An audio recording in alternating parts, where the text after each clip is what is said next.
毎度 IT です。本日のお題はこちら。今日から俺は強い男たち神7でございます。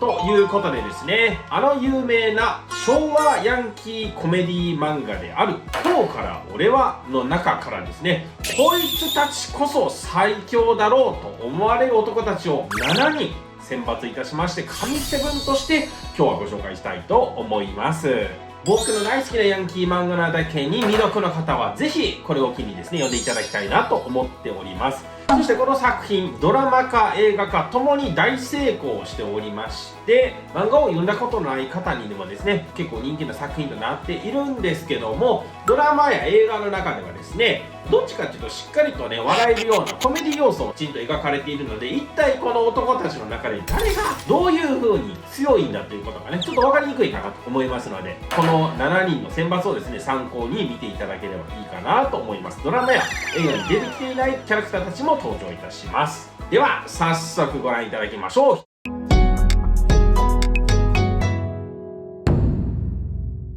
1人目はこちら、高崎秀一。そう、高崎です。正義感が強く真面目だが思い込みが強くて人の話をよく聞かない柔道男ですね。シンプルに強い。真面目なせいで絡め手に弱いんですけども、真っ向勝負なら三橋や伊藤相手でも引けを取らないレベルの強さでございます。複数を巻き込んだ戦いの場面や三橋伊藤を狙ってやってきた集団に立ち向かってなぎ倒していくほどの強さを持った隠れた強者でもあります。とにかくキザなセリフを真顔で吐くちょっと恥ずかしいやつでもあります。2人目はこの男、黒崎哲也。意外な男のランクインです。赤坂道場で異種格闘技戦において谷川、陽君、今井を圧倒し反則をしたものの試合では伊藤に勝利までした男です。その後の伊藤との再戦では伊藤に完敗するも世界一の空手家を目指して鍛錬を重ねることになります。その後は三橋伊藤が苦戦したタコ場の弟子たちを利き手が使えない状態で一周するなどの強さを発揮している男です。というわけでですね、主人公チームではないのですけれども隠れた強者として今回は7人の中に入りました。さあ次も行きましょうか。じゃあ3人目はなんとこいつです。大竹重弘。国内のナンバー2、柳の相棒三橋につけられたあだ名はゴメス。真っ向勝負のシンプルな殴り合いで伊藤に勝ったことがある唯一の男です。その時の伊藤ちゃんはメンタル的に弱っていたわけなんですけども、喧嘩の実力は他の追随を許さないレベルと言っていいでしょう。惜しくも登場しているのがね北内編だけなので、僕としてはもう少し後でねまた再登場してくれたら嬉しかったなと思うキャラクターですね。さあここで番外編。トップランクのね強さには入らなかったんですけれども、どうしても紹介したいキャラクターをお伝えしたいと思います。1人目はこいつ、合田。元極道で組が解散になり南陽高校の教師骨川に命を助けられたと勘違いしたことから実験助手として南陽高校に勤めることになります。直接の戦闘シーンがないため強さは未知数ながら素手でヤシの実を叩き割り銅像を蹴りの一発で破壊したりとサイボーグとあだ名される、おそらく作中最強ではないかと思われる人物ですね。覚醒ではないのとね実際のバトルシーンがないということで今回は番外編のキャラクターとさせていただきました。番外編2人目はこの人です。佐川直也。弱い三橋伊藤の友達を吹聴して虎の意を狩る狐として不良を通しているお調子者のキャラクターですね。ただしピンチになると三橋伊藤を召喚できる能力を持っており、ある意味作中最強かもしれません。さてでは再び神7に戻りまして、4人目のキャラクターはこの男、中野誠。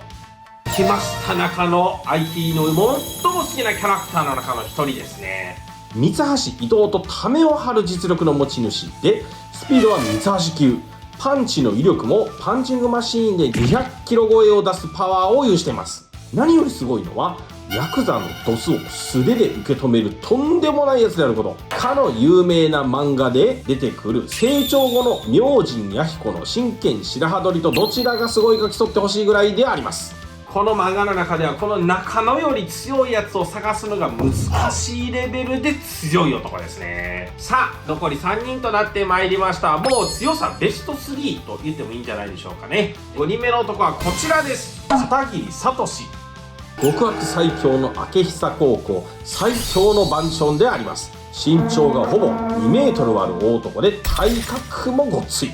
軽くメンチを切っただけのチンピラを即日全員病院送りにするなど中学時代から悪名を轟かせている男でもあります。今井には俺では相手にならないと言わせ、伊藤も万全の状態でもやばいと考えるほどの実力者。登場当初は明久らしく女を人質に取る相良を笑って話のネタにするぐらいには悪になりました。三橋や伊藤と幾度とない戦いを経て当初の悪人キャラクターから比べるともっと筋の通った男へと変貌を遂げています。この男間違いなくこの今日から俺はでもトップクラスの実力でしょう。さあラスト2人になりました。登場人物6人目は彼だ。三橋隆。ついにやってきました。本作の主人公の一人、わがまま卑怯意地悪と言わせたらこいつしかいない主人公にあるまじきキャラクターの男。さらに少年漫画の主人公とは思えない主戦度でもあります。そんな性格の三橋だが喧嘩の腕は天才的。どんな相手と対峙しようがいかなる手段を用いても勝つという心情からか真っ向勝負より不意打ちなどの卑怯な手を使いがちです。逆にそのおかげで卑怯な手を使ってくる相手にも負けない賢さがあります。戦い方のせいもあって一見強さが分かりにくい場合があるんですけども、実際のところ真っ向勝負で負けたことは一度もない。パンチやキックの速さと威力はピカイチでほぼどんな相手でも一撃で倒しています。作10ではですね、最後まで伊藤とどちらが強いかは明言されないまま終わっているんですけども、三橋本人は自分自身でも自分のことを最強と自負していますが、相棒の伊藤が敵に蔑まれた時にあいつは俺より強いと激高している場面もあるので、本人ももしかしたら伊藤の方が自分より強いと内心思っているのかもしれないですね。そしてこのまま続けて最後の一人も行きましょう。最後の一人はもちろんこの男、伊藤真二。この漫画のもう一人の主人公、三橋の相棒である伊藤真二。普通に考えればですね、順番は伊藤を紹介してから三橋になるかと思いきや、今回最後に伊藤ちゃんを紹介したのには訳があります。まずこの伊藤なんですけども、三橋とは違い真面目で義理堅く正義感が強い曲がったことが大嫌いな男である。その姿勢からかこちらの方が正当な主人公に見えてしまうキャラクターでもあります。喧嘩のスタイルがですね、真っ向勝負にこだわっているため絡め手や卑怯な手段を使っている相手には負けることもあります。一見三橋やその他の強キャラたちよりも負けが目立っているんですけども、1対1の戦いで負けたことはその実ありません。本人の強さもムラがありまして、自身の喧嘩に正当な理由が見つけられない時は極端に弱くなるが、一度火がつくと絶対に誰にも負けません。シンプルな喧嘩の強さよりも絶対に倒れないタフさが強みで、長期戦になればなるほど伊藤に勝てる相手はいない。万が一三橋と伊藤が本気でやり合った場合を想像してみたんですけども、真っ向勝負になった場合ですね、個人的には最後の最後長期戦の末に打たれ強さの差で立っているのは伊藤なのではないかと思っており、それで今回の紹介でもトリを務めさせていただいております。この伊藤ちゃん、何らかの理由で一度負けた相手にも再度真っ向勝負を挑んで圧倒して勝利したことは何度もあり、この喧嘩のシーンも僕の中で一番好きな喧嘩の仕方なんで、 IT 的には伊藤ちゃんを推したいと思っております。さあ最強の男たちを紹介させていただきまして、今気づいたことがあります。今井が入ってない。緊急今井紹介。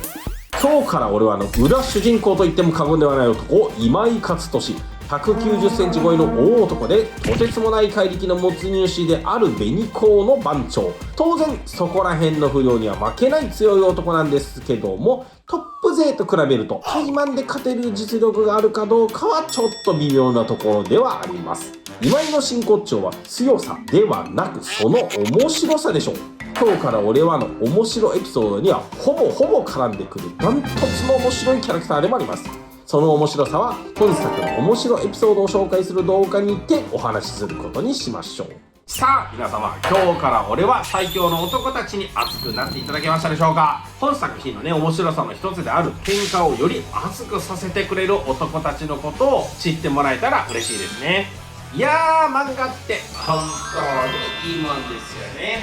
それでは皆さん、さよなら、さよなら、さよなら。